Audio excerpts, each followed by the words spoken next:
वो जिनकी उम्र है महज 57 साल, वो जिन्होंने 4.5 साल यूपी के डिप्टी सीएम के पद पर रहते हुए अपनी क्षमता का लोहा मनवाया, वो जो लखनऊ के मेयर भी रहे, वो जो कि 2014 में बीजेपी के राष्ट्रीय उपाध्यक्ष बने और उसके बाद कभी पीछे मुड़ करके नहीं देखा, और बतौर डिप्टी सीएम दिनेश शर्मा जी ने जिस तरह से यूपी में काम किया है, पूर्वांचल से लेकर के पश्चिमांचल तक, बुंदेलखंड से लेकर के बघेलखंड तक का जो पूरा इलाका है और जो अवध का पूरा इलाका है, उसकी नब्ज को जानते हैं, समझते हैं, टटोलते हैं, और 4.5 साल में यह बताया है कि हां किस तरह से यूपी को बदला जा सकता है। जिन्होंने यह करके दिखाया कि योगी आदित्यनाथ की नेतृत्व क्षमता क्या है, और जिन्होंने यह बताया कि अगर वाकई करने पर आ जाएं तो संकल्प में किसी भी तरह का विकल्प नहीं होता। ज्यादा परिचय के मोहताज है नहीं, दिनेश शर्मा जी देश के सबसे बड़े सूबे के मजबूत डिप्टी सीएम है, मेरे साथ इस वक्त मेरे सवालों के जवाब देंगे। सर, सबसे पहले तो बहुत बहुत धन्यवाद, अपने बिजी शेड्यूल से मेरे लिए, मेरे चैनल के लिए आपने समय निकाला है, बहुत बहुत शुक्रिया आपका। पहला सवाल तो मैं जीवन को लेकर के करूंगा, जिंदगी को लेकर के करूंगा। आपकी वजह से, आप लोगों के काम की वजह से, आपके संकल्प की वजह से, आप लोगों की शक्ति की वजह से, और देश को, प्रदेश को जिस तरीके से समझने की कोशिश है, इस वजह से प्रदेश में आज की तारीख में 24 घंटे में कोरोना के केसेस अब आते हैं 50, 55 या 57। क्या मैं ये जानूं कि आने वाले दिनों में यूपी कोरोना मुक्त होने जा रहा है? अगर हां तो कब तक?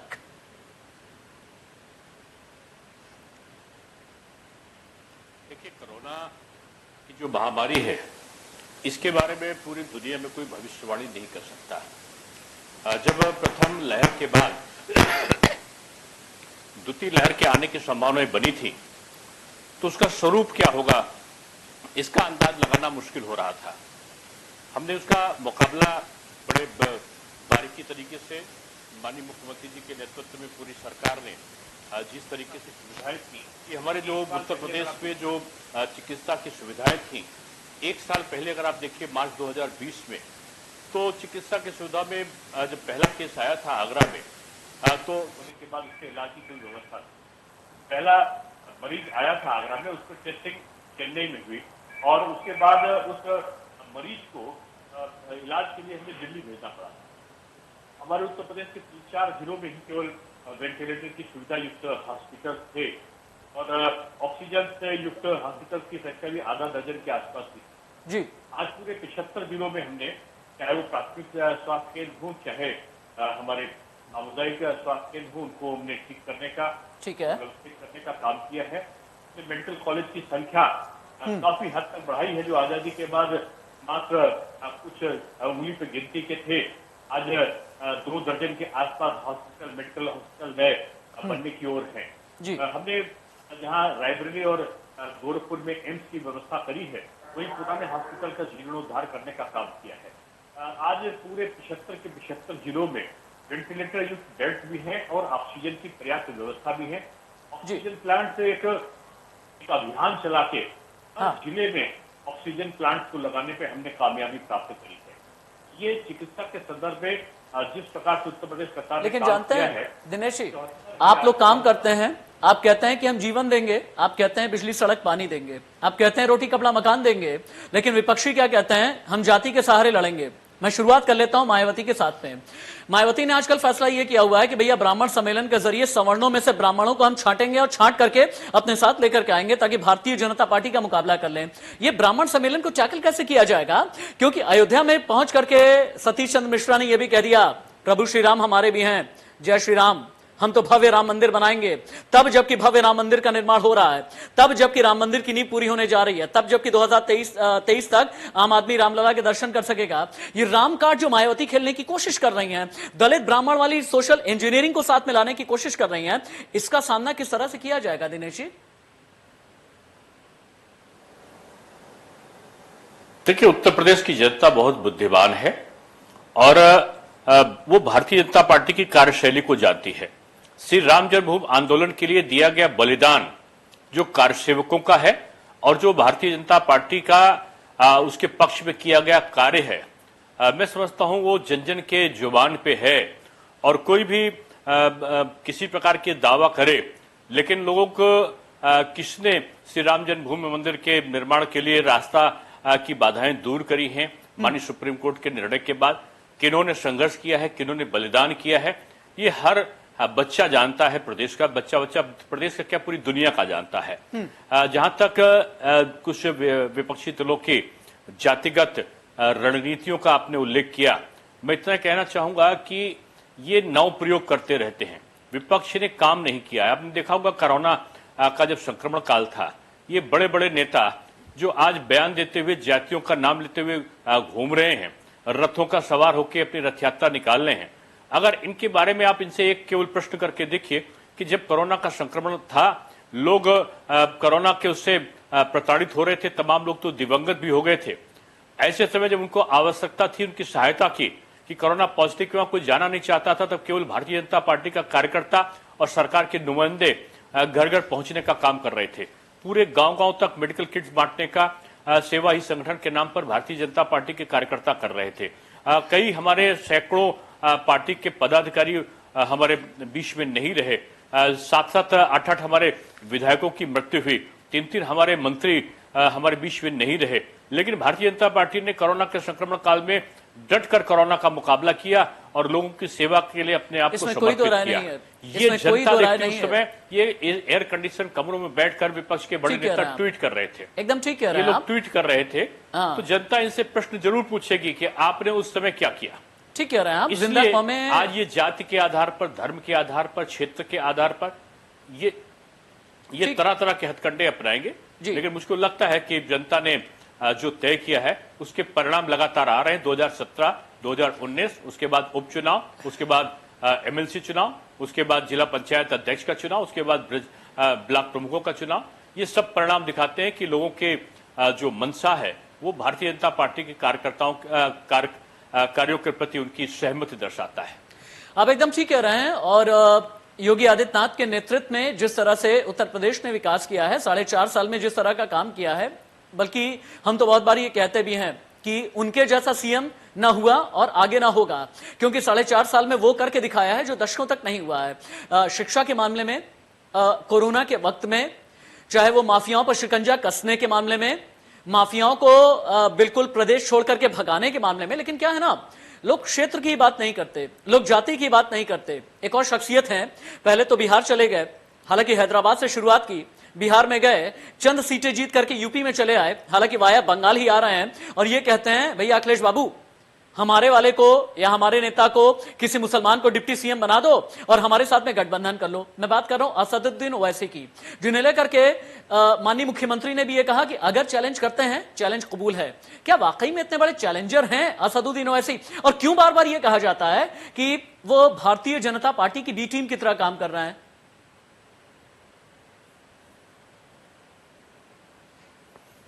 मुझको लगता है विपक्ष कोई भी हथकंडा जो भारतीय जनता पार्टी के पक्ष में दुष्प्रचार का हो या उनके वोट काटने का हो, वो स्वयं करते आए हैं। उन्होंने तरह तरह के छोटे दलों को, कुछ दलों को आगे बढ़ाया है। उन्होंने कभी बसपा से गठबंधन किया, कभी सपा बसपा साथ में रही, कभी सपा कांग्रेस साथ में रही, कभी बसपा और कांग्रेस साथ में रही, कभी विभिन्न प्रकार के लोकदल उनके साथ में रहे। इन लोगों ने सारे प्रयोग कर डाले हैं और सारे प्रयोग करने के बाद ये बार बार हारते रहे हैं। इसलिए ये अप्रत्यक्ष रूप में भी एक साथ रहते हैं, लेकिन दिखावे में अलग अलग काम करते हैं। मैं समझता हूं कि इनकी टीम के एक सक्रिय सदस्य के रूप में ये ओवैसी साहब काम करते हैं। आप देखिए बिहार में किसके साथ हैं, वो बिहार में बीजेपी के खिलाफ जो आरजेडी है उसके साथ में है, विपक्ष के साथ में मिलकर उन्होंने चुनाव लड़ा है। आरजेडी को समाजवादी पार्टी का समर्थन था, यानी अप्रत्यक्ष रूप में समाजवादी पार्टी के साथ में बिहार में इन्होंने काम किया। और अगर आप देखिए बंगाल में भी ये किसके साथ किस प्रकार से तृणमूल के प्रति सॉफ्ट कॉर्नर अपनाते रहे। ये इनके बारे में किसी के बारे में मुझे नहीं करना। भारतीय जनता पार्टी अपनी नीति रीति सिद्धांत के आधार पर चुनाव के मैदान पर जाती है। हमने काम किया है। हम जातिवाद के आधार पर नहीं, भाई भतीजावाद के आधार पर नहीं, क्षेत्रवाद के आधार पर नहीं, हम विभिन्न प्रकार के संप्रदायवाद के आधार पर नहीं, हम केवल वाद अगर चला रहे हैं तो एक विकासवाद के आधार पर हम काम करते हैं। और विकासवाद हमारा मुद्दा है। विकासवाद के आधार पर हम अपने एजेंडे के साथ चुनाव मैदान में पिछली बार भी गए थे, इस बार भी हम जा रहे हैं। हम सबको साथ में लेकर चलते हैं। हमने सभी जातियों के लिए, सभी धर्मों के लिए काम किया है। इसलिए इस प्रकार के हथकंडे वो लोग अपनाते हैं जिन्होंने कभी किसी के लिए काम नहीं किया है, केवल जातीयता के दंश में डालने के लिए प्रदेश को ढकेलते हुए एकदम ठीक प्रदेश कहा की आपने। स्थिति को जर्जर अवस्था में पहुंचाने के दोषी रहे हैं तमाम दल, जो आज फिर से उस स्थिति में लाने का संकल्प सपना सजोए बैठे हुए हैं और चुनाव दिनेश जी, में। सबसे मैं बड़ी समझता बात हूं यह कि है सपना पूरा कि होने इनकी वाला जबान नहीं। पर कभी भी आप सुन लेना, इनकी जबान पर, अगर आपकी जबान पर विकास होता है, आपकी जबान पर यूनिवर्सिटी होती है, मेडिकल कॉलेज होता है, कोरोना से मुक्ति होती है, ऑक्सीजन सिलेंडर, ऑक्सीजन बेड होता है, इनकी जबान पर होगा हमारे साथ में कुर्मी है, हमारे साथ में नूनिया है, हमारे साथ में मल्ला है, हमारे साथ में जाटव है, हमारे साथ में नॉन जाटव है, इस तरह की बातें ये लोग किया करते हैं। अंग्रेजी में एक कहावत है दिनेश जी, चूंकि आपसे सालों से मैं बात करता रहा हूं, बहुत ही सहज भाव से आप बात करते हैं, उसके लिए बहुत साधुवाद है आपको। अंग्रेजी में कहावत कही जाती है कि captain always leads from the front. आप भी कप्तान ही हैं, बल्कि मैं कहूंगा उप कप्तान है, कप्तान तो योगी आदित्यनाथ जी हैं, लेकिन अपने विभाग के आप कप्तान हैं। और क्या अब आप लोगों ने भी ये सोच लिया है कि captain will lead from the front, और यही एक वजह है कि यूपी के सीएम योगी आदित्यनाथ चुनाव लड़ेंगे अयोध्या से या गोरखपुर से, केशव प्रसाद मौर्य जी चुनाव लड़ेंगे कौशाम्बी से, आपको लेकर के बात चल रही कि चुनाव लड़ेंगे लखनऊ से, जल शक्ति मंत्री महेंद्र सिंह के बारे में बात यह चल रही कि प्रतापगढ़ के कुंडा से लड़ेंगे। यानी एमएलसी बनकर के कोई भी मंत्री नहीं बनेगा, एमएलए बनकर के बनेगा, जनाधार मजबूत करके बनेगा और जनता के बीच जाकर के बनेगा। क्या ये स्ट्रैटेजी बनाई गई है?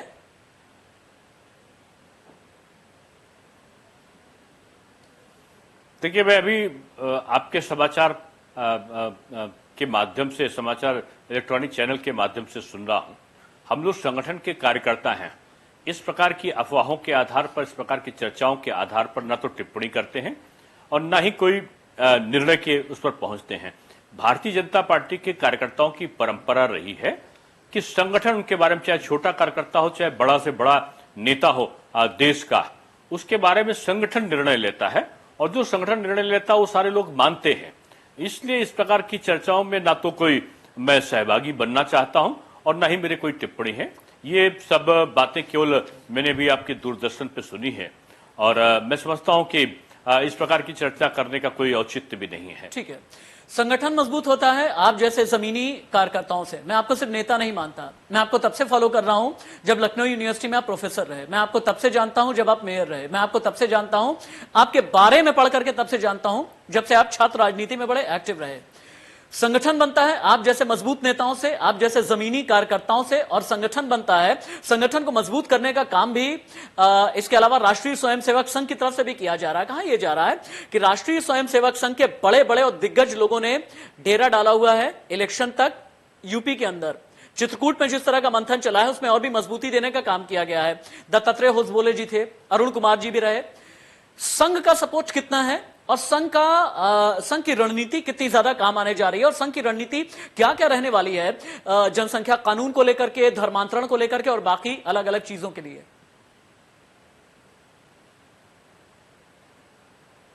देखिए, हमारा मातृ संगठन है और मातृ संगठन के बारे में किसी कार्यकर्ता को किसी प्रकार का विश्लेषण करने का अधिकार नहीं होता। वो समाज के प्रति, राष्ट्र के प्रति एक समर्पित संगठन है जी, जो समय समय पर राष्ट्र के हित चिंतन का भाव लेकर उसके मजबूत करने के लिए राष्ट्रीय एकता को, राष्ट्रीय समन्वय को, राष्ट्र के विकास को एक भाव में लाने का काम ये देशभक्त जो संगठन है, हमारी जो मातृ संस्था है, वो करती है।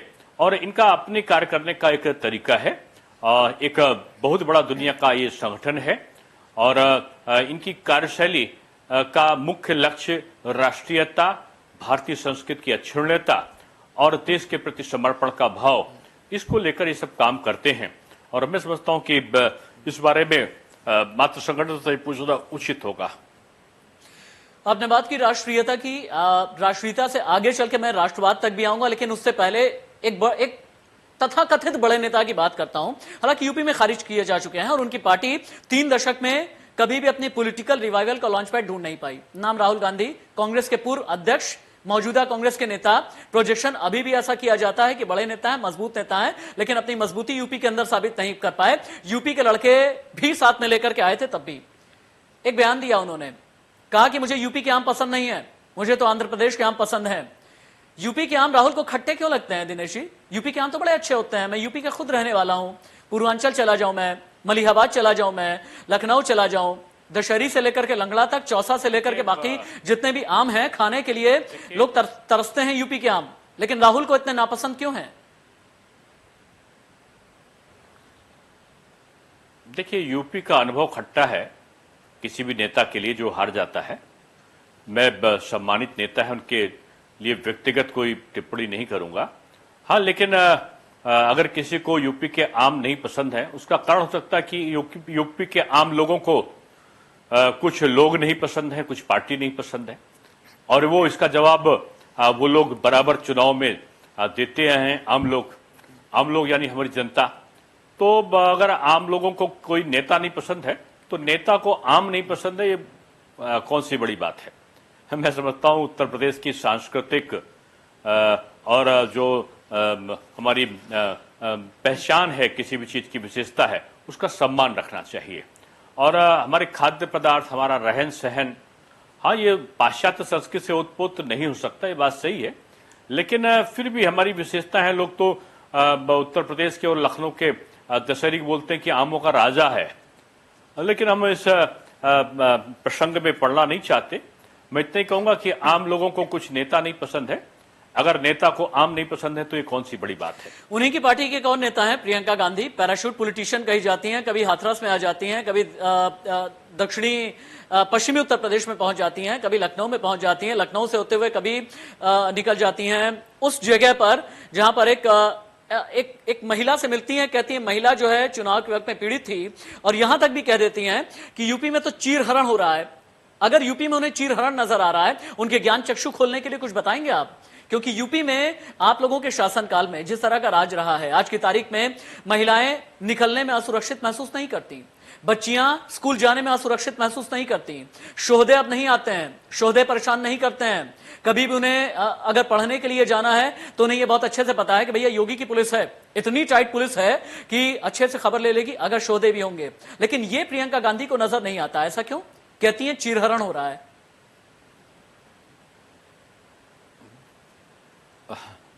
देखिए, सब सम्मानित नेता हैं और सम्मानित नेताओं को सम्मान भाव के शब्दों का प्रयोग करना चाहिए, ऐसा मुझे लगता है।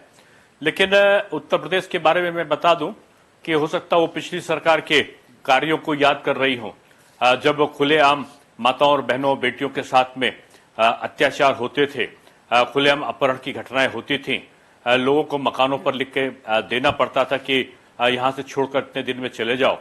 पलायन एक आम बात हो गई थी।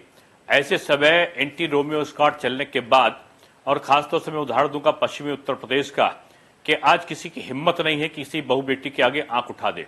अगर आंख उठाने की हिम्मत करता है तो उसके जो उसकी स्थिति होती है वो सलाखों के पीछे होती है और वो कठोर कार्रवाई का पात्र बनता है। इसलिए मैं कहना चाहूंगा कि उत्तर प्रदेश का विश्लेषण करें। आजादी के बाद सबसे ज्यादा अगर कोई आज अपने को सुरक्षित महसूस कर रहा है तो वो उत्तर प्रदेश में महसूस कर रहा है।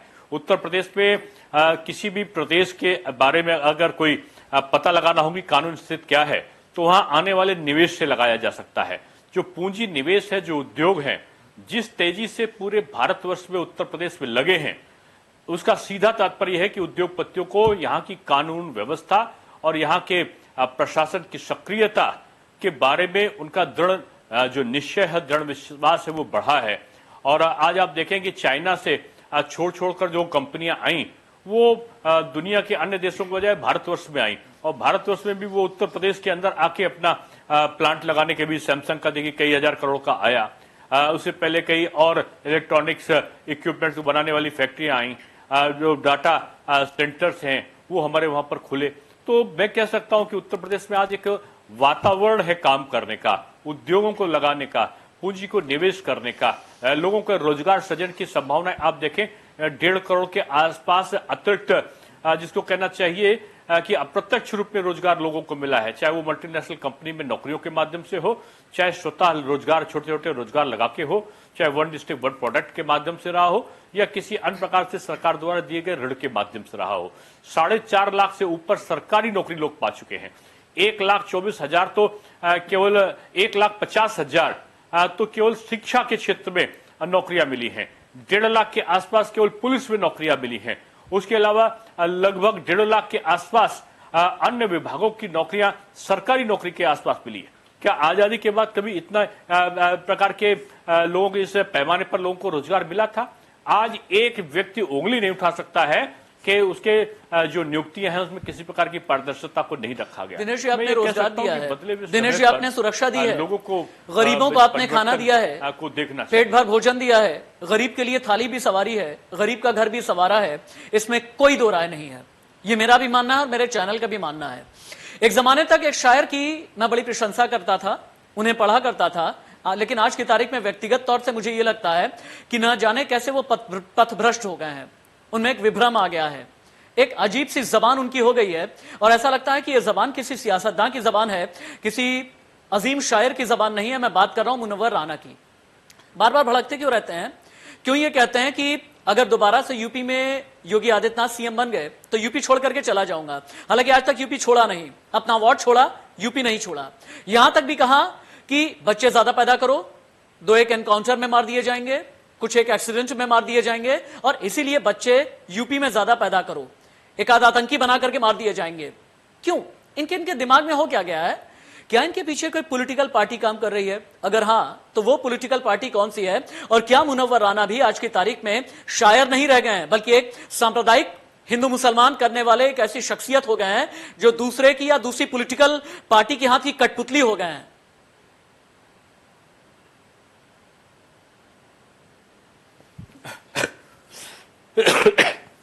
देखिए, आपने नाम लेकर मुझसे प्रश्न किया है और मेरी आदत में शुमार रहा है कि मैं हर बुजुर्ग का, हर शायर का, हर कवि का, हर विद्वान पुरुष का हमेशा से सम्मान करता ये आपका बड़प्पन है दिनेश जी। इसलिए किसने क्या कहा ये मेरा विषय नहीं है। मैं कहूंगा ईश्वर शब्दों का संयम दे सभी को और हर व्यक्ति को बोलते समय उत्तर प्रदेश के परिप्रेक्ष्य में उसका विश्लेषण करने के बाद बोलना हो तो ज्यादा अच्छा होगा। मैं किसी के बारे में व्यक्तिगत कोई टिप्पणी नहीं करूंगा, लेकिन मैं तो नहीं कहूंगा कि उत्तर प्रदेश में लोग अब बाहर से आकर उत्तर प्रदेश में बसना चाह रहे हैं। ऐसे समय अगर उत्तर प्रदेश से कोई जाने की बात करता है तो निश्चित रूप में मैं समझता हूं या तो उसने गलत विश्लेषण किया है या तो उसके जो मंतव्य हैं उसमें राजनीतिक जो भाव हैं वो हैं, और या किसी प्रकार के अन्य प्रक्रिया हो सकती है जो राजनीति के कारण व्यक्तिगत रूप में माननीय मुख्यमंत्री जी से या उत्तर प्रदेश की सरकार के प्रति अच्छे भाव न रखती हो। ये हो सकता कोई लोग हों, लेकिन किसने क्या कहा इससे ज्यादा बेहतर ये है कि लोग क्या कह रहे हैं। लोग लगातार, अभी आप देखिए कि जो हमारे ब्लॉक प्रमुख के चुनाव हुए उसमें हमने 648 के आसपास सीटें प्राप्त करी हैं 825 में से। जिला पंचायत के अध्यक्षों के चुनाव में हमने 67 सीटें 75 में से प्राप्त करी हैं। उपचुनाव हम जीत कर आए हैं, लोकसभा हम जीत कर आए। तो जनता क्या कह रही है इस समय ये ज्यादा महत्वपूर्ण है, और जनता भारतीय जनता पार्टी के साथ में है, ये हमारी लोकतांत्रिक प्रक्रियाएं बताती हैं। आप इतने मृदुभाषी हैं और आपने अपनी बात कहते हुए एक बुजुर्ग का नाम भी नहीं लिया और बहुत कुछ आप कह भी गए, और शायद उनके ज्ञान चक्षु अगर आपको सुन रहे होंगे तो खुल भी गए होंगे, क्योंकि मैं अपनी बात में बिल्कुल बिना लाग लपेट के सीधी बात करता हूं। मुझे बहुत अच्छा लग रहा है कि आपने एक तो अपना बेशकीमती समय भी दिया है और इतनी मृदु भाषा में अपनी बात आप मुनव्वर राना जैसों के लिए कह भी गए। लेकिन जानते हैं मैं आपके चैनल के माध्यम से मैं चैनल के माध्यम से बता दूं कि मैं अपनी मां का बहुत सम्मान करता था, और जिनका आप उल्लेख कर रहे हैं वो मां के बारे में बड़ी अच्छी कविता और या शायरी कहते रहे हैं। वाह। और वो शायरी मुझे अच्छी लगती रही है। इसलिए मैं जब किसी व्यक्ति के बारे में सकारात्मक वाक्य रखता हूं तो उसके बारे में नकारात्मक टिप्पणी नहीं किया करता। दिनेश जी, मैंने कहा ना, ये आपका बड़प्पन है, ये आपके दिल का बड़प्पन है, ये आपकी समझ का बड़प्पन है, और बल्कि आपकी उम्र तो उनकी उम्र के मुकाबले में कितनी कम है। मैं 57 साल की उम्र में अगर ये बड़प्पन आप रखते हैं तो वाकई में पूरा प्रदेश 24-25 करोड़ की जनता आपको सुन भी रही है और आपका साधुवाद भी है। लेकिन जानते हैं, एक चीज होती है नीयत, सब नीयत बहुत बड़ी चीज होती है। मुनव्वर राना जैसों की नीयत में यह है कि अगर पॉपुलेशन कंट्रोल बिल आ गया, अगर जनसंख्या कानून बन गया तो फिर एक समुदाय विशेष को टारगेट किया जाएगा। लेकिन मेरा नाम भी राशिद हाशमी है, मैं यूपी का रहने वाला हूं दिनेश जी। मुझे कभी भी नहीं लगा कि मुझे टारगेट किया गया। राशिद हाशमी को कभी भी इनसिक्योर महसूस नहीं हुआ, मैं कभी भी असहिष्णु महसूस नहीं करता, और यूपी में जिस तरह का राज है मैं वाकई में उसे अप्रिशिएट करता हूं। लेकिन इन लोगों का डर कैसे निकालेंगे? मुनव्वर राना जैसे जो ये डरे हुए हैं। क्या हाशमी जनसंख्या साहब, कानून आने वाला है? अगर आएगा तो हम दो हमारे दो यही अच्छा रहेगा, या फिर एक हमारे एक यही अच्छा रहेगा? नहीं, वो मेरा पहला प्रश्न है कि क्या वो केवल मुस्लिम के लिए लाया जा रहा है, ऐसा किसी ने Correct. कहा? अगर कोई आएगा तो वो हिंदू मुसलमान सिख ईसाई सबके लिए समान व्यवहार होगा, अगर आएगा तो। मैंने कहा कि क्या ऐसा किसी ने वक्तव्य दिया, तो आपका उत्तर भी यही होगा कि किसी ने ऐसा वक्तव्य नहीं दिया, पहली चीज। दूसरी चीज, मैं आपसे एक अनुरोध करूंगा कि आप ऐसे राष्ट्रवादी सोच के लोगों को एक जांच करवानी चाहिए, या एक आरटीआई लगा के देखिए कि उत्तर प्रदेश सरकार जब से आई है 4.5 वर्षों में, जो भारत सरकार की योजनाएं थी, जो उत्तर प्रदेश सरकार की योजनाएं थी, चाहे घर घर बिजली का कनेक्शन कर रहा हो, घर घर टॉयलेट बनाने का रहा हो, प्रधानमंत्री आवास देने का रहा हो, गेहूं राशन या चावल धान देने का रहा हो, या किसी प्रकार की अन्य ऋण की माफी का रहा हो, या सम्मान राशि किसानों को दिए जाने वाला रहा हो, एक आरटीआई आप ले लीजिएगा। जितनी मुस्लिम आबादी आज है, अगर 17%, 18% या 19% है, तो उससे कहीं ज्यादा 26% के आसपास लाभ अल्पसंख्यक वर्ग को उत्तर प्रदेश सरकार की योजना और केंद्र सरकार की योजना का लाभ उनको मिला है। अगर हम सांप्रदायिक होते, अगर हम पक्षपात करने वाले होते, हम किसी धर्म के विरोध में होते, तो आज शायद ऐसी प्रतिक्रियाएं, ऐसा परिणाम नहीं आता। आप निचले स्तर के मुस्लिम तबके को पूछ के देखिए कि किसी के साथ एक भेदभाव हुआ है क्या, किसी के साथ कोई दुर्व्यवहार हुआ है क्या? अगर इसका प्रश्न का उत्तर आपको एक ही मिलेगा कि जैसा पहले के शासन थे उनसे कहीं ज्यादा सुकून और निश्चितता हमारे शासन में आई है। एक सहूलियत की राजनीति होती है वैसी जैसों की जिन्हें सिर्फ अखलाक दिखता है, जिन्हें सिर्फ पहलू खान दिखता है। कैंप लग रहा है, आप लखनऊ में जाकर देखिए, आप लखनऊ में आके देखिए, हमारे वैक्सीनेशन का कैंप लगा है। हमारे लखनऊ के जो सुन्नी उलेमा है, मौलाना है फरंगी महली जी, उनकी ईदगाह में लगा हुआ है। अगर हमारा दूसरा जो वैक्सीनेशन सेंटर लगा है वो मौलाना कलवे जब्बार साहब के इमामबाड़े में लगा हुआ है। मैं तो दिनेश सर, मैं तो डिप्टी सीएम सर, मैं सबसे बड़ी चीज तो यही मानता हूं, कांवड़ यात्रा रद्द हो गई, लेकिन बकरीद के आयोजन को कहीं पर भी रद्द नहीं किया गया कि ठीक है 50 लोगों के साथ में अपना त्योहार आप मना लें। लेकिन मैं वाकई में, आपने ठीक कहा, मैं राष्ट्रवादी हूं, मुझे राष्ट्र से प्रेम है, मुझे अपनी यूपी की जमीन से प्यार है, और मुझे अपनी जमीन की मिट्टी के हर एक जर्रे जर्रे से प्यार है, और इसीलिए मैं धर्म कहीं पर देखा नहीं करता। लेकिन उन्हें हम क्या करें जो धर्मांतरण का रैकेट चला रहे हैं? हम उनके लिए क्या करें जो पूरे यूपी में धर्मांतरण का रैकेट चलाने में लगे हुए हैं? हम उनके लिए क्या करें? और इनके खिलाफ आवाज उठाने वाला कोई है ही नहीं। देखिए आवाज तो उठाएगी सरकार। सरकार ने, जैसा मुख्यमंत्री जी कह रहे थे ना कि अपराधियों के लिए जेल खाली करा के रखा है, कल एक बयान में पढ़ रहा था कि ऐसा आया। अपराधी जो इस प्रकार का कृत्य करेगा, जो कानून के विरुद्ध काम करेगा, निश्चित रूप में कठोर दंड का पात्र बनेगा। उत्तर प्रदेश में धर्मांतरण को, जबरन धर्मांतरण को कोई स्थान नहीं है, चाहे वो किसी धर्म के साथ में किया जाए। इसमें जैसे कि है कि अगर वो हिंदू का धर्मांतरण करते हैं या मुस्लिम का भी करते हैं, तो समान कानून पूरे प्रदेश में लागू है और उसका कड़ाई से अनुपालन यहाँ पर है। क्योंकि जैसा सीएम महोदय ने ये बोला हुआ है ना कि जेल में जगह खाली है। मैं यूपी बीजेपी प्रवक्ता के एक ट्वीट मेरे हाथ में है, नाम है डॉक्टर चंद्रमोहन जी। डॉक्टर चंद्रमोहन ट्वीट करते हैं, दुनिया में सबसे अधिक भाषाएं सीएम साहब जानते हैं, जो लोग जिस भाषा में समझें उन्हें उसी भाषा में समझा दिया जाता है। ये जो गैंगस्टर हैं जिनकी 1574 करोड़ की संपत्ति कुर्क करा ली गई है, इन्हें और किस किस भाषा में समझाने वाले हैं?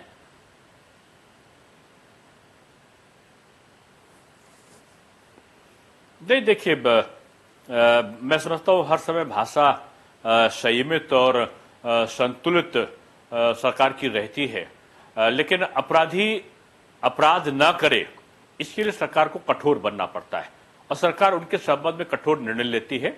आम जनता के लिए सरल, मृदुल और एक संस्कार युक्त जो भी गतिविधियां हो सकती हैं उनका संपादन उत्तर प्रदेश सरकार करती आई है। लेकिन अपराधियों के प्रति कड़ा रवैया उसका शुरू से रहा है, और जीरो टॉलरेंस की नीति अपराध के प्रति हमारी रही है। लेकिन जानते हैं इसमें भी सहूलियत लोग क्या करते हैं? आपकी वाकई में जीरो टॉलरेंस की नीति है, और यही एक वजह है कि मुख्तार अंसारी जैसे लोग आज भीगी बिल्ली बने हैं, अतीक अहमद जैसे भीगी बिल्ली बने हैं, दाऊद अहमद जैसों की संपत्ति कुर्क हो गई है, और आजम खान जैसे जिन्होंने जम करके स्कैम किया, जिन्होंने जम करके घोटाले किए, उन्हें किस तरह से जेल की हवा खानी पड़ी है, उन्हें भी उनके बेटे की, हम सभी ने देखा है। लेकिन क्या होता है ना, कई पॉलिटिकल पार्टी ऐसी हैं जो इसमें भी धर्म ढूंढने लगती हैं। कहती है भैया देखो, अतीक है तो अंदर करा दिया, आनंद होता तो नहीं जाता। कहते हैं मुख्तार है तो अंदर है, मोहन होता तो नहीं जाता। इन्हें आईना दिखाने के लिए क्या करेंगे आप? नहीं, मैं सीधा से कहूंगा कि उनको आंकड़ों का विश्लेषण करने की जरूरत है।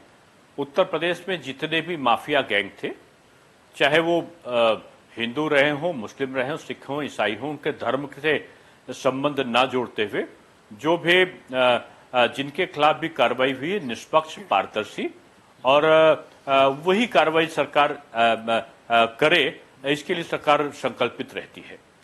संकल्प वाली सरकार है। और मैं अपने इंटरव्यू के बिल्कुल अंतिम पड़ाव की तरफ बढ़ने लगा हूं। 2-3 छोटे-छोटे और सवाल करूंगा दिनेश जी।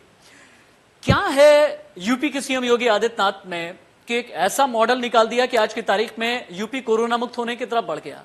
क्या है यूपी के सीएम योगी आदित्यनाथ में कि ऑस्ट्रेलिया के एक सांसद जिनका नाम है क्रेग कैली, उन्हें यह तक कहना पड़ा कि हमें योगी जी उधार में दे दो भैया, डेल्टा वेरिएंट से अगर कोई बचा सकता है, योगी जी बचा सकते हैं। क्या है यूपी के सीएम योगी आदित्यनाथ में कि यूपी के पूर्व डीजीपी रहे प्रकाश सिंह ने ट्वीट में लिखा, यूपी में माफियाओं की 1574 करोड़ की संपत्ति जब्त की गई, योगी यूपी के ली कुआन यू बनकर के उभरे हैं। कैसे काम करते हैं? क्या मॉडल है? कौन सी जादू की छड़ी है? देखिए मैं माननीय मुख्यमंत्री जी के बारे में इतना ही कहूंगा कि कठोर परिश्रम, निष्पक्ष भाव और जनता के प्रति कितना ज्यादा वो कर सके, इसका जो उनके पास मनोभाव है, दृढ़ इच्छा शक्ति है, उसके द्वारा जो काम करने की शैली है कि उसको अंतिम परिणाम तक पहुंचाने तक काम करते हैं, उससे सफलता उनको मिलती आई है, ऐसा मुझे लगा है। क्योंकि कोरोना के संक्रमण काल में एक समय ऐसा आया था कि उनके पिताजी मृत्युशैया पर थे और लोग कह रहे थे कि बार बार अस्पताल चले जाइए, उनको आप देख आइए। लेकिन उसी समय लोग तड़प तड़प कर कोरोना से प्रताड़ित हो रहे थे। मुख्यमंत्री जी 24 घंटे रात को 12-12 बजे तक काम करते थे, सुबह 6 बजे से फिर से वो लग जाते थे कि कहाँ बैठक करनी, कहाँ कमी है, कहाँ इक्विपमेंट आने हैं, कहाँ दवा जाना है, कहाँ पे विभिन्न प्रकार के ऑक्सीजन भेजना है। इसके लिए वो चिंता करते हुए लगे थे, वो अस्पताल देखने नहीं जा पाए। इसी समय उनकी मृत्यु हो गई, उनके पूज्य पिताजी की। उनका क्रियाकर्म एक पुत्र के नाते करना उनका दायित्व था कि शंकराचार्य जी भी अपने माता जी के अंतिम संस्कार में गए थे वादे के अनुसार, लेकिन योगी जी ने उस समय अपने पिता से भी कहीं बड़ा अपने महान जनता को समझा, जिसके प्रति उनको कर्तव्य बोध था कि उन्होंने शपथ लिया है उसके प्रति समर्पित होने का। और वो अपने 24 घंटे तक का बैठ के लेते रहे, दौरा करते रहे, इक्विपमेंट्स को और मेडिकल की फैसिलिटीज को मुहैया कराते रहे। और उसके बाद आप देखिए कि इस बार भी उनको कोरोना हो गया, खुद कोरोना पॉजिटिव हो गए दौड़ते दौड़ते। लेकिन एक दिन आप बता दो, अगर आपने देखा हो, 2 चीजें मैं कहूंगा कि आप चैनल के माध्यम से लोगों से प्रश्न जरूर करिए जो उनकी निंदा करते हैं, कि आज एक दिन बता दें कि जब बीमार होने के कारण या किसी अन्य कारण से प्रधानमंत्री मोदी जी ने 7 वर्ष में एक दिन की छुट्टी ली हो।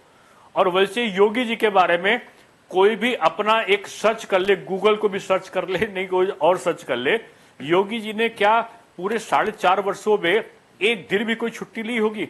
कोरोना से पॉजिटिव व्यक्ति आपको वर्चुअल मीटिंग करते हुए, वर्चुअल आदेश देते हुए, वर्चुअल काम करते हुए दिखे, और जैसे ही वो हफ्ता भर के बाद 10 दिन के बाद कोरोना के निगेटिव हुए, जिस दिन निगेटिव हुए डॉक्टर्स ने मना किया कि आप मत जाइए, लेकिन एक एक जिले होते होते 67 जिलों का उन्होंने प्रवास किया, दौड़ किया। कोरोना में जो अपने बड़े बड़े नेता हैं विपक्ष के, जो घरों की 4 दीवारी से छोड़ दीजिए खिड़की नहीं खोलते थे और एयर कंडीशन कमरों में बैठकर ट्वीट करके केवल हफ्ता या 10 दिन में सरकार की आलोचना के 2-4 शब्द लिख दिया करते थे, उस समय योगी जी अपनी जान की परवाह किए बगैर गली गली, कूचे कूचे, गांव गांव ये मेडिकल की फैसिलिटी की सुविधाएं है नहीं है, इसका चिंतन करते हुए दिखाई पड़े। तो क्या ये श्रमिकों का जो हमने इंतजाम किया, क्या जो दवा का इंतजाम किया, जो इक्विपमेंट का किया, तो इसका प्रतिफल यह है कि कोरोना ऐसी महामारी को भी हम परास्त करने में, परास्त तो मैं नहीं कहूंगा, कम करने में हम हमारी सरकार सफल हुई। और यही आपकी सफलता के पीछे वजह भी है। और खुद यूपी के सीएम योगी आदित्यनाथ भी, और बतौर डिप्टी सीएम आपने भी बड़ी जिम्मेदारियां संभाली हैं। हायर सेकेंडरी एजुकेशन आपके जिम्मे में है, साइंस टेक्नोलॉजी डिपार्टमेंट आपके जिम्मे में है, इलेक्ट्रॉनिक्स आईटी डिपार्टमेंट आपके जिम्मे में है। आपने भी बहुत मेहनत के साथ में काम किया। लेकिन अपने इस इंटरव्यू में अगर मैं किसानों की बात नहीं करूंगा तो शायद बात अधूरी रह जाएगी। दिनेश जी, राकेश टिकैत ये कहते हुए घूम रहे हैं कि बंगाल में भी हमने भारतीय जनता पार्टी को हरवाया था और इस बार भी 8 महीने से हम अगर सड़क पर बैठे हुए हैं। कृषि कानून के मामले में अगर केंद्र सरकार जिद ठाने हुए है तो इसका खमियाजा यूपी में भारतीय जनता पार्टी भुगतेगी। अब अपनी संसद भी बना करके बैठ गए हैं, जंतर मंतर पर धरना दे रहे हैं, कभी ट्रैक्टर के नाम पर टेरर फैलाते हैं और ये तक भी कहने में लग गए हैं कि पश्चिमी उत्तर प्रदेश का जो जाट है ना, ये भी हमारे साथ में है, किसान भी हमारे साथ में है। तो किसान की ये नाराजगी कहीं भारी ना पड़ जाए। 8 महीने हो चले हैं दिनेश जी, कोई सोल्यूशन तो निकलना चाहिए ना। देखिए उत्तर प्रदेश का जो अन्नदाता है, जो हमारा इस पृथ्वी का भगवान है, वो हमारा किसान है। और किसान के लिए केंद्र सरकार समर्पित भाव से जितना काम आजादी के बाद केंद्र सरकार ने किया है और उत्तर प्रदेश सरकार ने किया है, मैं समझता हूं किसी दूसरे ने नहीं किया है। इसलिए पूरे देश में भारतीय जनता पार्टी जीतती आ रही है। जहां तक वो कहते हैं बंगाल में हरा दिया, तो बंगाल में हारे का हम तो 3 सीट से 76 सीट पे आ गए। हम तो वहां पर 3740% तक वोट पाने वाली पार्टी बन गए। वहां पे अगर कोई हारी है तो कम्युनिस्ट हारे हैं, अगर हारा है तो जमानत जब्त होने वाली सभी सीटों पर वो कांग्रेस हारी है। भारतीय जनता पार्टी ने तो प्रमुख प्रतिपक्षी दल बन के एक बराबरी का मुकाबला किया है। आसाम में हम दोबारा लौट कर आए हैं, पुडुचेरी हमने अब जीता है। यानी बीजेपी, अभी जो चुनाव हुए बीजेपी का प्लस पॉइंट रहा है, हम हारे कहां हैं। और रहा कोई चुनौती देता है, व्यक्ति विशेष में नाम नहीं लूंगा, कुछ ऐसे लोग धमकी भरे शब्द जो देते हैं वो खुद उत्तर प्रदेश में चुनाव लड़ चुके हैं। और मुझको लगता है शायद पता करना पड़ेगा कि जमानत जब्त हुई थी कि नहीं जमानत जब्त हुई थी। कुछ लोग ऐसे हैं नेता जो आज हराने की धमकी देते हैं। बीजेपी किसी व्यक्ति के आधार पर नहीं लड़ती है, हम जनता जनार्दन के समर्थन पर लड़ते हैं।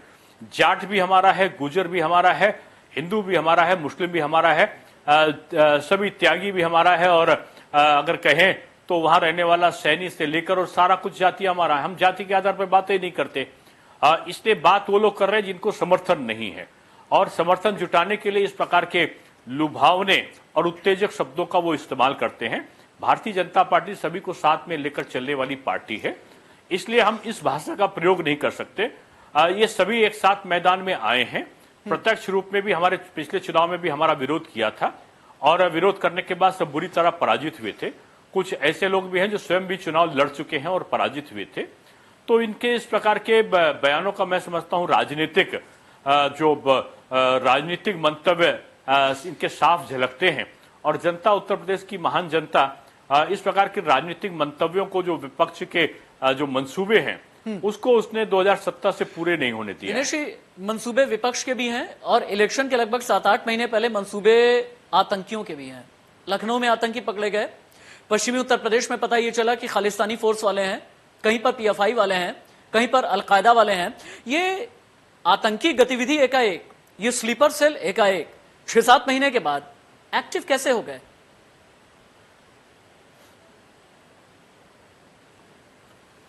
देखिए, मैं नहीं कह रहा हूं, आपके इलेक्ट्रॉनिक चैनल्स की कई जगह की रिपोर्ट्स को मैंने दूरदर्शन पर अपने इलेक्ट्रॉनिक चैनल्स पर देखा है। उनका कहना है कि पूरा एक अंतर्राष्ट्रीय स्तर पर कुछ देश ऐसे हैं जो भारत की बढ़ती हुई शक्ति को नहीं देखना चाहते, और ऐसे तत्वों का सबसे बड़ा दुश्मन कौन है, तो उसका उत्तर एक ही में मिलता है, श्रीमान नरेंद्र भाई मोदी, जो हमारे माननीय प्रधानमंत्री हैं। वो ऐसे तत्वों के आंख का सबसे बड़ा कांटा है। और अगर उसके बाद दूसरे नंबर पर आता है कि उत्तर प्रदेश जो सबसे बड़ा राज्य है, तो उसका सबसे बड़ा दुश्मन कौन दिखाई पड़ता है ऐसे तत्वों की सोच का, तो वो योगी आदित्यनाथ जी दिखते हैं। इसलिए ये सारी शक्तियां जो देश की हैं और जो विदेशों की भी ऐसी इस प्रकार की सोच रखने वाली शक्तियां हैं, वो एकजुट होकर प्रधानमंत्री नरेंद्र मोदी जी के खिलाफ और उत्तर प्रदेश के मुख्यमंत्री योगी जी के खिलाफ समय समय पर षड्यंत्र भी करती हैं और समय समय पर दुष्प्रचार करके उनके प्रभाव को कम करने का सपना भी देखती हैं। मैं समझता हूं कि ऐसे तत्व हमेशा पराजित हुए हैं, फिर से पराजित होंगे। बिल्कुल अंतिम पड़ाव में और बिल्कुल अंतिम सवाल, क्योंकि अब की बार 300 पार, ये एक सोच है। हालांकि नारा तो अभी नहीं दिया गया, लेकिन ये एक सोच है। यकीनन इस तरह का नारा दिया भी जाएगा, नारा गढ़ा भी जाएगा। जैसे प्रचंड बहुमत के साथ में आप लोग आए थे पिछली बार। हालांकि पिछली बार सीएम फेस के तौर पर कोई नहीं था, लेकिन इस बार 4.5-5 साल का यूपी के सीएम योगी आदित्यनाथ का काम है। प्रधानमंत्री का भी चेहरा है, यूपी के सीएम का भी चेहरा है। सबसे ज्यादा मजबूत प्रतिद्वंदी कौन है? अखिलेश यादव, मायावती, असदुद्दीन ओवैसी, ओपी राजभर, मैं भागीदारी संकल्प मोर्चा की बात कर रहा हूं, या फिर कोई और?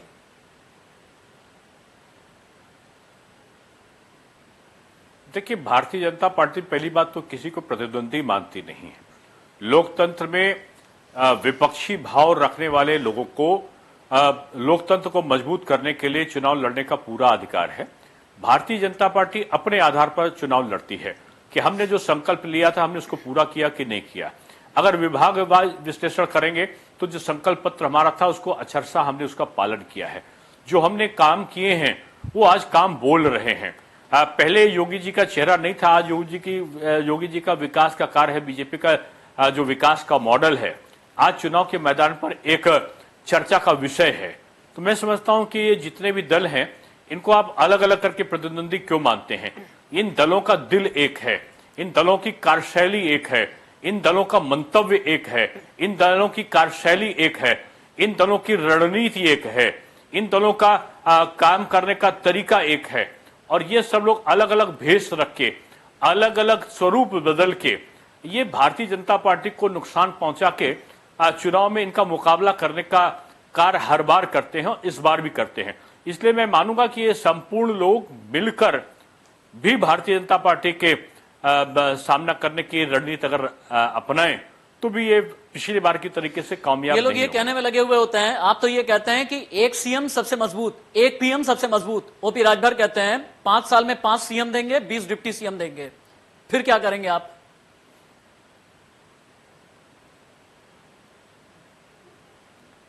अब ऐसे प्रश्नों का मैं उत्तर देना इसलिए उचित नहीं समझता हूं।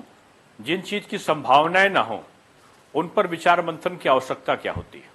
जी बिल्कुल। सबसे अंतिम सवाल, क्या प्रभु श्री राम वोट के बीच में आएंगे, चुनाव के बीच में आएंगे? राम मंदिर का नाम लिया जाएगा, राम के नाम पर वोट मांगा जाएगा।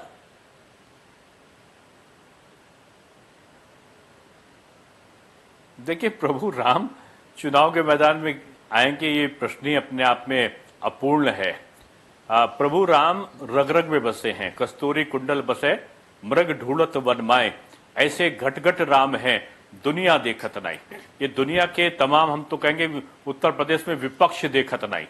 राम तो कणकण में विराजमान है, लेकिन राम दिख ही नहीं रहे थे। कोई राम को मर्यादा पुरुषोत्तम राम के बारे में कहता था ये काल्पनिक नाम है। कोई राम जी के अस्तित्व को नहीं मानता था। कोई सेतु बंधु रामेश्वरम को काल्पनिक चर्चा मानता था। कोई हमारे धार्मिक ग्रंथों को झुठलाता था। कोई कहता था कि पतंगा राम मंदिर के अयोध्या में पतंगा पर नहीं मार सकता। कोई कहता था कि बीजेपी वाले कहते हैं रामलला हम आएंगे, मंदिर वहीं बनाएंगे, लेकिन तारीख नहीं बताएंगे। और आज जब तारीख भी बता दी गई, आज मंदिर से राम जन्मभूमि का मंदिर का निर्माण भी माननीय सुप्रीम कोर्ट के निर्णय के बाद प्रारंभ हो गया और आज दुनिया का एक आकर्षक और एक आधुनिक शहर बनाने की संकल्पना भी हमने अयोध्या में चालू कर दी है। तो ये विपक्ष के लोगों को आज कुछ लोग नेता तो मैं समझता हूं शायद पार्टी के निर्माण के बाद पहली बार हनुमानगढ़ी में और श्री रामलला के दर्शन करने की बात करने लगे हैं। तो मैं कहूंगा अच्छा है, राम की शरण में जाएं और राम से माफी मांगे, भगवान राम से, कि जो आज तक का कृत्य था राम भक्तों के खिलाफ और जो आज तक का कृत्य था श्री राम जन्मभूमि मंदिर के निर्माण के संबंध में जो विपरीत विचारधाराएं थी, उसके पश्चाताप करने की आवश्यकता आज ऐसे लोगों को है। मैं समझता हूं कि जनता हमारे उत्तर प्रदेश की बहुत महान और बहुत विश्लेषण करने वाली जनता है। उसने सारी चीजों को बड़े बारीकी से देखा है। कौन नेता का क्या कार्य रहा है, किस नेता की क्या भूमिका रही है, इसको हमें प्रचारित करने की जरूरत नहीं है। जनता को स्वतः संज्ञान है और जनता स्वतः इसका निर्णय करेगी। मैं अपनी पूरी टीम की तरफ से, पूरे चैनल की तरफ से आपका बहुत शुक्रिया अदा करना चाहूंगा। अपना बेशकीमती समय आपने हमें दिया है। सबसे बड़ी बात यह है कि आपने हर एक सवाल का जवाब दिया। और अंत में एक बात दिनेश जी मैं आपसे और भी कहना चाहूंगा, बहुत कम लोग ये जानते होंगे कि श्री अटल बिहारी वाजपेयी ने अपना आखिरी भाषण आपको ही यानी दिनेश शर्मा जी को ही चुनाव जिताने के लिए लखनऊ में दिया था। यानी अटल जी का आशीर्वाद भी आप पर बना रहे, आप अच्छा करें, आप बहुत सेहतमंद रहें, आप बहुत स्वस्थ रहें, राजनीति में शुचिता के साथ में आप जीते हैं, आदर्शों के साथ में आप चलते हैं, राष्ट्रीयता और राष्ट्रवाद की भावनाओं से ओतप्रोत आप रहते हैं और जिसकी जितनी तारीफ की जाए उतना कम। बड़ी बात यह है कि बहुत मृदुभाषी आप हैं। मैंने कईयों का नाम लिया जो शायद पानी पी पी करके अलग अलग पार्टियों को कोसा करते हैं, लेकिन बावजूद इसके आपकी जबान पर उन्हें लेकर के एक भी तल्ख शब्द नहीं आए और ये यूपी की जनता देख रही है। बहुत साधुवाद, बहुत बहुत धन्यवाद। आपके कांधों पर बहुत जिम्मेदारियां हैं और आपने हमें अपना बेशकीमती समय दिया है। मेरे साथ यूपी के डिप्टी सीएम दिनेश शर्मा जी थे। बाकी खबरों के लिए इंडिया न्यूज यूपी आप देखते रहें। नमस्कार।